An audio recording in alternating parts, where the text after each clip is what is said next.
Nous restons donc un moment au Nigeria où on parlait donc de la situation de ces 19 femmes enceintes libérées d'une usine à bébés.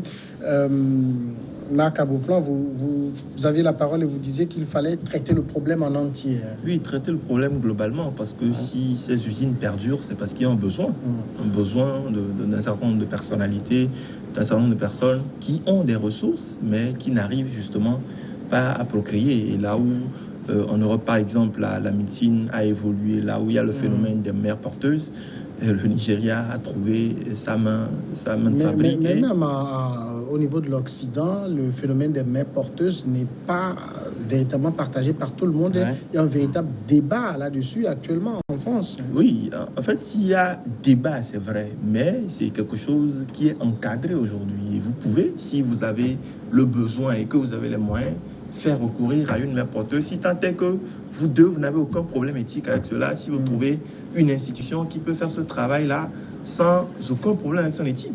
Le problème, c'est que nous sommes dans un contexte africain où nous avons un mélange éthique et modernité sans véritablement prendre le bon parti. Et quelle que soit la question éthique, vous savez, dans nos sociétés aussi le problème, pour des parents, surtout dans une société comme le Nigeria, où des parents qui ont un niveau de vie relativement stable ou qui font partie de la classe moyenne n'ont pas d'enfants, très rapidement, les gens concluent à ce qu'ils sont membres de sectes ou qu'eux-mêmes ont fait des choses. Et donc, c'est pour ça.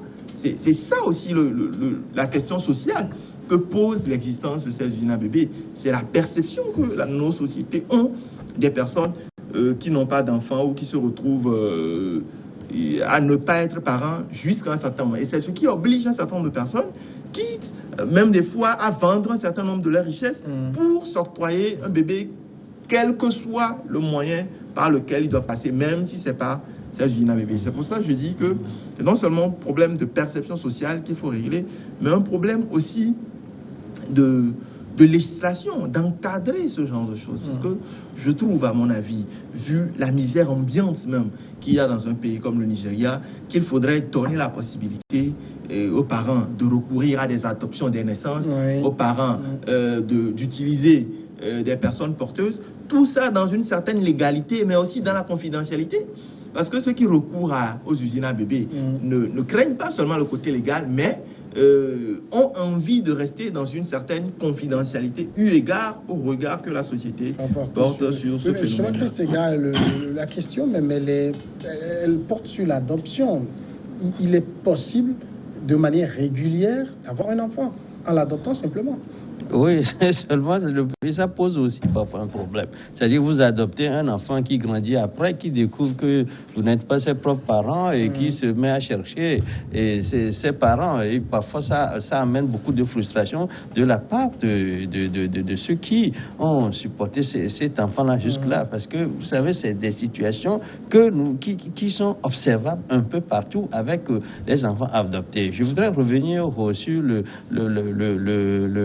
débat dont tu parlais tout à l'heure à propos même de ce système des mères porteuses, surtout lorsque le don est fait dans l'anonymat, parce que ça pose une question, je crois, éthique et scientifique à la fois, parce que vous savez, lorsque les gens ne connaissent pas leur origine et que ces gens de procréation se multiplient, il se peut que des frères et des sœurs se rencontrent sans se rendre compte, et cela crée un autre problème. Cela crée un autre problème. Et le problème là n'est pas créé qu'en Occident, mais au Nigeria aussi, parce que quand les gens sont par exemple dans une même ville, on a des bébés dans l'anonymat, et après vous en avez un deuxième, et quand ça se multiplie, ces cas-là se multiplient, il se peut que ces gens-là se retrouvent ne sachant pas leur ascendance familiale, se marient, et cela crée le problème que vous savez, qui est un mariage consanguin, un mariage pire que endogamique, parce que les gens vont se croiser entre eux et multiplier les tares. Vous savez, donc le problème là se pose en Afrique, c'est ça qui fait débat actuellement, et cela peut faire aussi débat en Afrique. Seulement, nous réagissons toujours à retardement et non jamais au feu de la rampe, parce que quand le problème se pose quelque part, pour que nous en prenions conscience ici dans nos pays africains, il faut peut-être 50 ans, je ne sais pas, un siècle ou deux, et je crois que c'est pour cela qu'on dit tout à l'heure que c'est un problème qu'il faut régler de façon systémique. Le problème existe, il ne faut pas seulement le voir sous l'aspect de répression, mais le poser et le régler, parce que si on fuit le débat, on chasse le naturel, ça revient au galop. Mais en même temps, Justin, est-ce que, c'est-à-dire essayer d'introduire une sorte de légalisation dans cette pratique, est-ce que ça ne revient pas à faire de la femme juste une machine à fabriquer des bébés pour autrui? Apparemment, c'est ce qui s'observe. Puisque quand vous suivez un peu le débat autour de cette problématique en France, ce sont là les éléments que beaucoup évoquent. Parce que la femme n'est pas seulement là pour fabriquer des enfants. Donc la femme également a un rôle dans la société. Maintenant, au-delà des considérations, quand vous prenez les éléments un à un, vous allez vous rendre compte que l'aspect que venait de développer Chris est tellement très important aussi à ne pas négliger. Parce que quand vous prenez ces genres de situations, la façon dont les bébés sont fabriqués, et la suite, l'évolution et tout, le mariage par après. Quand vous prenez par exemple la société africaine, il y a certaines considérations qu'il ne faut pas négliger. Maintenant, quand vous évoluez sur cette dimension-là, je pense qu'il faut tenir compte de certains éléments. Mais seulement, je fais également observer que ce problème ne date pas seulement d'aujourd'hui ou du cas de Nigeria, c'est parce que la police a réussi, sur une centaine dont on parlait, Marc tout à l'heure, a réussi à démanteler peut-être un réseau dans une usine. Ça existe pratiquement dans bon nombre d'États en Afrique. Maintenant, comment faire pour essayer de trouver une solution? Je pense que c'est à ce niveau que le problème se pose. Au-delà même de la législation, je pense qu'il y a également d'autres critères qu'il ne faut pas négliger, qui sont des critères non négligeables dans la démarche et dans l'adoption, dans la confidentialité et dans la protection même de l'enfant. C'est autant d'éléments qu'il faut mettre ensemble et voir dans quelle dimension il faut trouver une solution. Parce que quand vous prenez bon nombre d'États, le phénomène d'adoption existe. Mais seulement le parcours, le cheminement, ça traîne. Et par après, est-ce qu'il y a confidentialité? Parce que quand l'enfant se rend compte qu'en réalité, on m'a adopté, c'est pas mon vrai papa, mais depuis mon enfance, on m'a fait croire que c'est mon papa, tu et tout, on a évolué ensemble. Après, ce que cela engendre comme conséquence aussi, il ne faut pas le négliger. Donc, c'est autant d'éléments, c'est un débat qui est tellement loin d'être terminé, mais je pense qu'il faut continuer par la réflexion, notamment au niveau des universitaires, et voir dans quelle mesure il faut trouver une solution définitive. Parce que Marc, un bébé, c'est d'abord un père et une mère qui l'encadrent, qui l'aiment et qui l'aident à grandir. C'est pas un truc qu'on va acheter au marché. À mon avis, le problème d'usine à bébé ne pose pas le problème de quel environnement dans lequel grandit l'enfant. Parce que dans quel environnement grandit un enfant? C'est un environnement...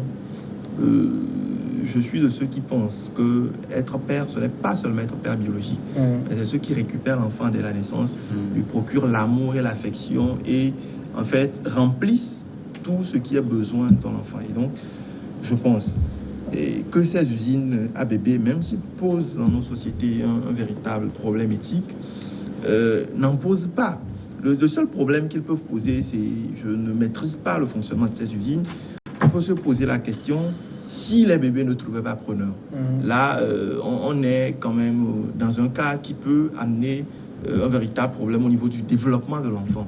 Et je ne sais pas comment on prend en charge l'enfant dès sa naissance quand il n'est pas récupéré. Mais pour les cas que j'ai suivis, notamment dans mon travail, ce que je sais, c'est que ces bébés sont récupérés dès la naissance par les parents adopteurs. Et généralement, c'est rare de voir une seule femme ou un seul mari qui s'engage dans ça. Ce sont des familles constituées qui n'ont besoin que de cet enfant-là pour lui procurer tout ce dont il a besoin. Et ce n'est pas parce que ce n'est pas leur enfant biologique que l'enfant ne va pas grandir dans les bonnes conditions données. Et même, vous savez, moi, le problème de mariage endogamique, encore pour moi, ne se pose pas parce que si un bilan prénuptial est fait avant le mariage, ce genre de choses peuvent être détectées. C'est vrai que nous sommes... un bilan que nous, à notre niveau, on ne fait pratiquement personne ne le fait, c'est ça. Non, on dit que personne ne le fait, mais c'est quand même quelque chose de plus en plus en vogue pour un certain nombre de personnes qui en savent l'importance. Maintenant, je pense que ces usines à bébés, on ne doit pas du coup jeter l'anathème dessus. Je pense que ça pose un véritable problème. On peut revoir aussi les conditions dans lesquelles ces femmes-là sont séquestrées, sont gardées. Mais je le dis, je suis persuadé qu'il y a beaucoup de femmes qui sont là faute de mieux ailleurs.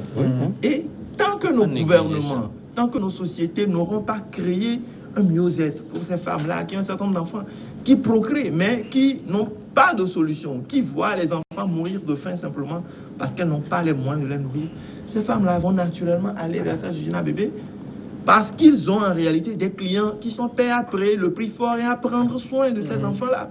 Et je pense que les mamans qui sont dans ces cas, les parents qui se retrouvent dans ce cas-là, ne demandent pas mieux pour l'avenir de leur progéniture. Mais c'est pour ça que c'est un problème qu'il faut régler globalement. Et même, à mon avis, tendre vers une légalisation de ces usines à bébés-là. Que ce soit une activité formelle, et pourquoi pas, s'il le faut, prélever de l'impôt dessus. Parce que c'est un besoin réel dans les sociétés. C'est ça aussi. Chris, c'est là où et tant que le besoin est là, si l'État ne veut pas encadrer, les gens vont évoluer dans la clandestinité. Et cette clandestinité-là va amener quoi? Des bébés qu'on n'entretient pas vraiment bien à la naissance, des femmes qui peuvent mourir parce que les conditions dans lesquelles elles accouchent ne sont pas vraiment ça. Mais si l'État encadre ça par la législation et met toutes les conditions idoines, on va, puisque les gens, ces personnes-là ont les moyens, on aura les moyens pour prendre soin de ces femmes-là pour que tout ceci se passe dans les meilleures conditions. Chris, moi, là où ça me pose un véritable problème, et il est éthique, mon problème, c'est que j'essaie d'imaginer comment on acquiert ces bébés-là. C'est-à-dire, est-ce que vous avez des couples, des familles qui viennent, qui regardent un lot de bébés, qui disent, ah, celui-là, il me plaît bien, je vais le prendre, c'est quel prix? Oui. J'imagine difficilement. C'est un être humain dont nous parlons. On est carrément dans une sorte d'esclavagisme, là. Oui, absolument. Oui, absolument. J'allais même dire tout à l'heure que si les Africains ont été capables de vendre leurs propres frères, et c'est déjà à l'époque, on ne peut pas poser question d'éthique, parce qu'à l'époque, il y avait déjà la demande et l'offre suit naturellement. Parce qu'au départ, ce sont les Arabes, même les Africains, même entre eux se vendaient déjà, parce que les gens croient que l'esclavage date de la période de la pénétration des compagnies arabes et sur les côtes orientales. Ensuite, c'est les Européens. Non, parce que les Africains savaient déjà que c'est juteux de vendre. Par exemple, on vient d'en acheter parce que ça faisait partie même du précis. Maintenant, la question que tu poses, c'est un peu cocasse, parce que c'est vrai qu'aucune maman au monde ne dit que son bébé elle est.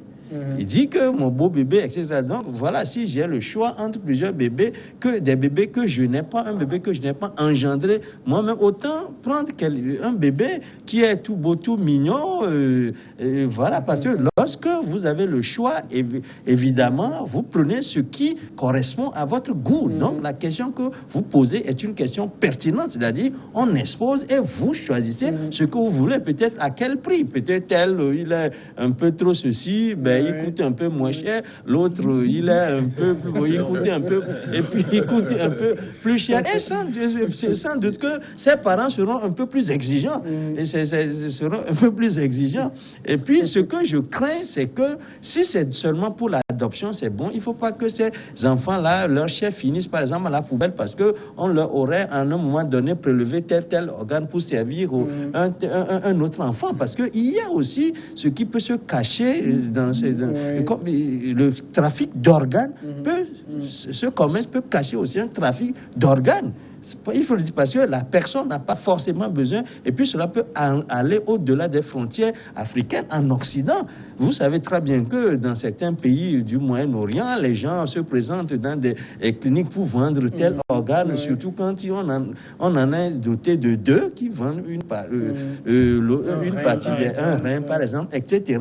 C'est possible aussi que ces enfants-là, un jour, on leur prélève tel organe pour servir un autre enfant qu'on qu'on aurait acquis celui-là par procréation normale. Donc, c'est un trafic illicite, c'est dangereux. Il faut le voir de près, utiliser la législation, utiliser aussi des moyens coercitifs pour ne pas qu'il y ait dérive en la matière.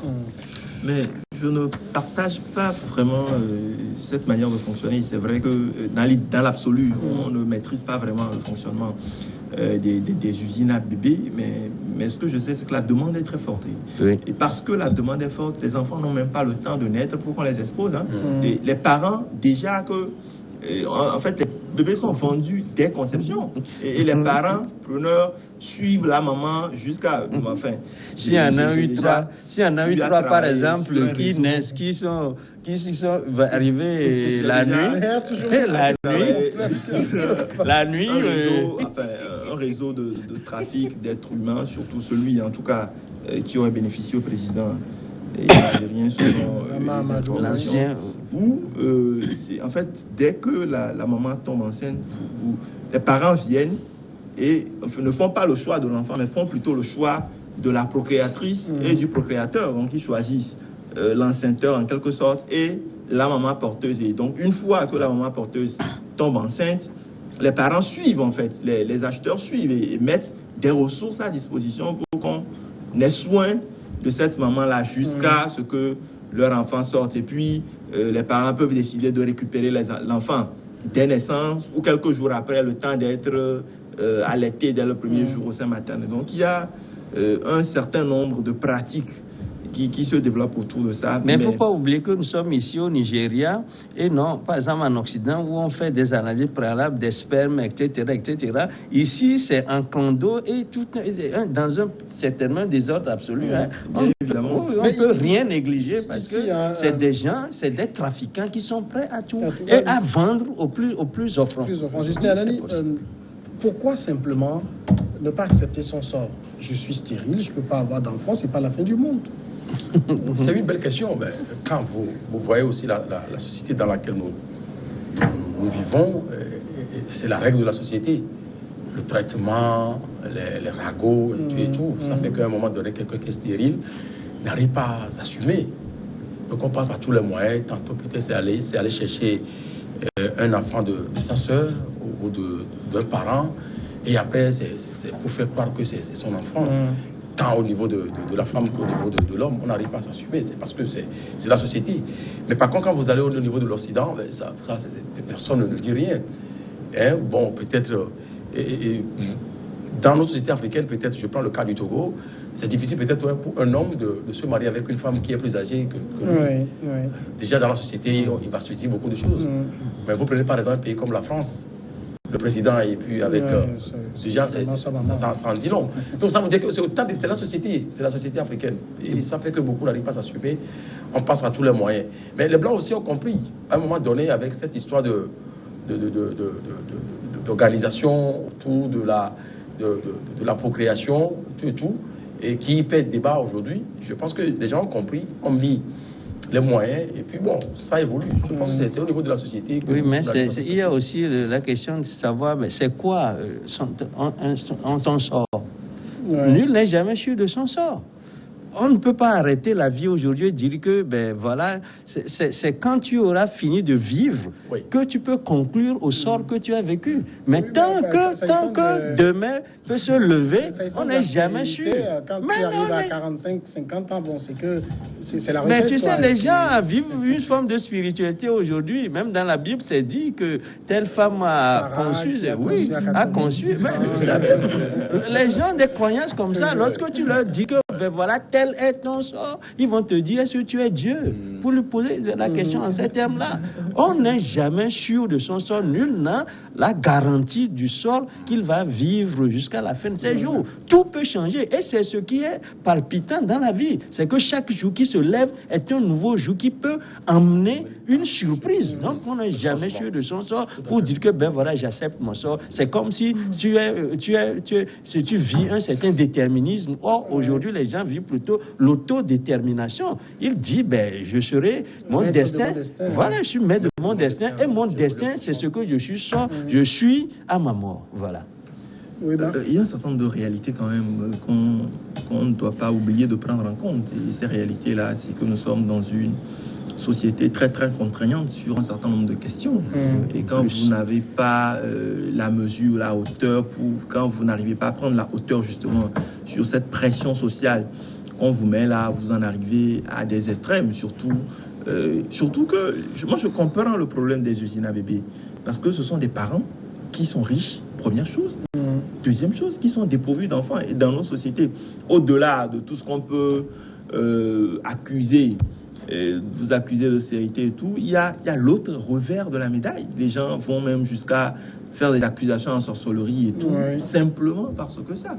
Et c'est vrai que notre société même, et le fait que nous avons des valeurs de plus en plus en déperdition, font qu'un certain nombre de personnes profitent en fait de ce besoin-là pour créer à travers ce besoin. Même si nous nous identifions aujourd'hui que cette manière de procéder usine à bébé n'est pas vraiment éthique, ce sont des personnes simplement qui ont su capter le besoin et en faire une opportunité. Et je pense, en surfant sur un certain nombre de besoins, parce que les mamans en question, même pour celles qu'on a trompées au départ, c'est parce qu'elles étaient dans un besoin. Si elles n'étaient pas miséreuses, elles ne seraient pas séduites par une proposition d'aller trouver un boulot. Et même ceux qui enceintent ces hommes et tout, parce qu'ils sont justement dans le besoin, et ceux qui achètent ces enfants sont également dans ce besoin. Et donc, c'est des personnes qui ont justement su réunir tous ces besoins-là en un seul endroit. Et quand on est dans un pays comme le Nigeria,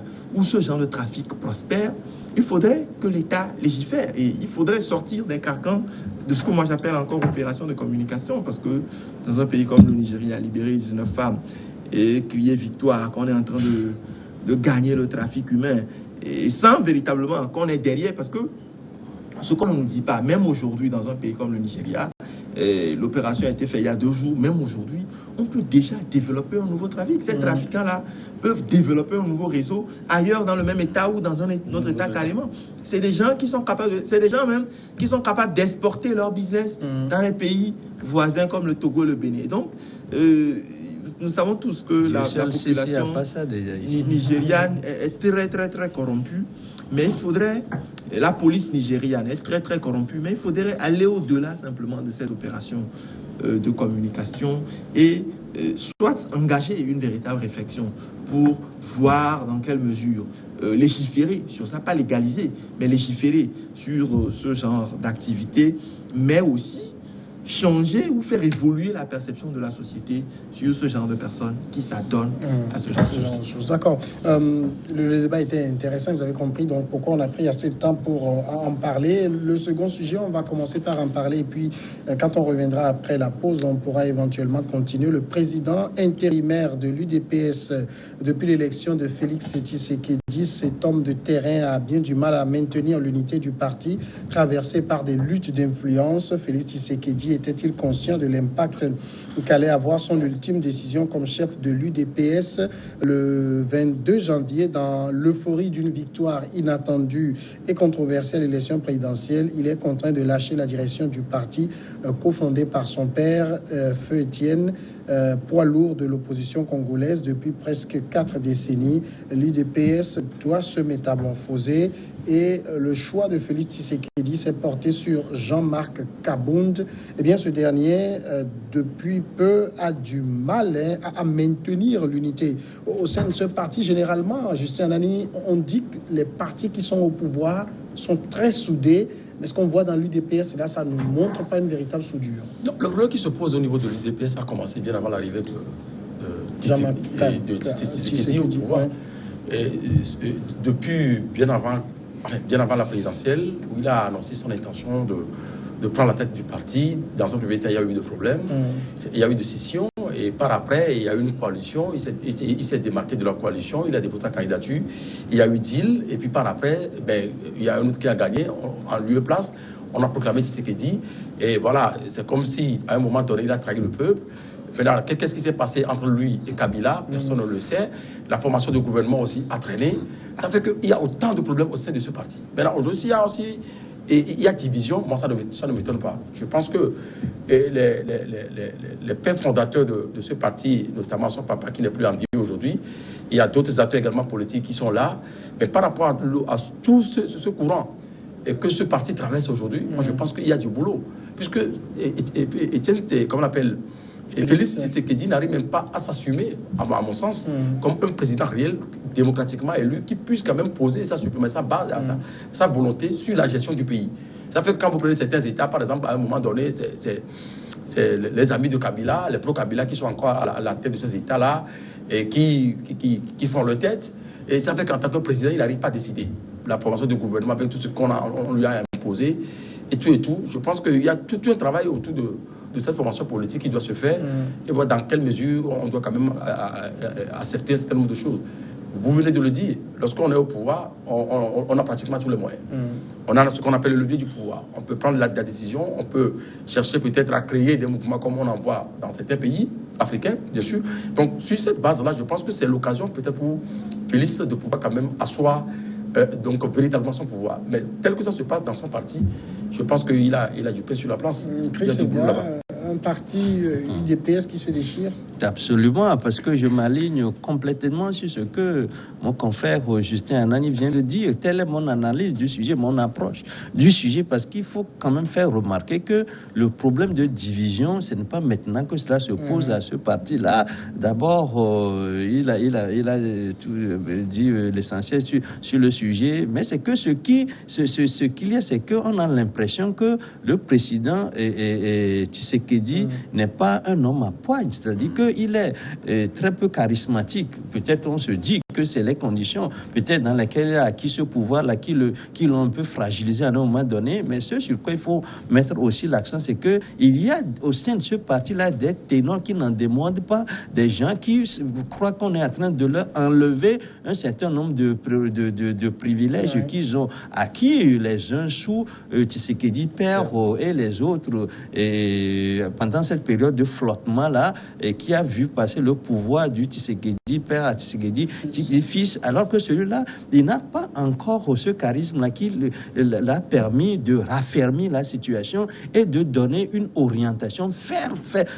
Et j'estime qu'il aura peut-être le temps de le faire parce qu'il vient d'accéder au pouvoir. Peut-être que parfois, il y a aussi le partage,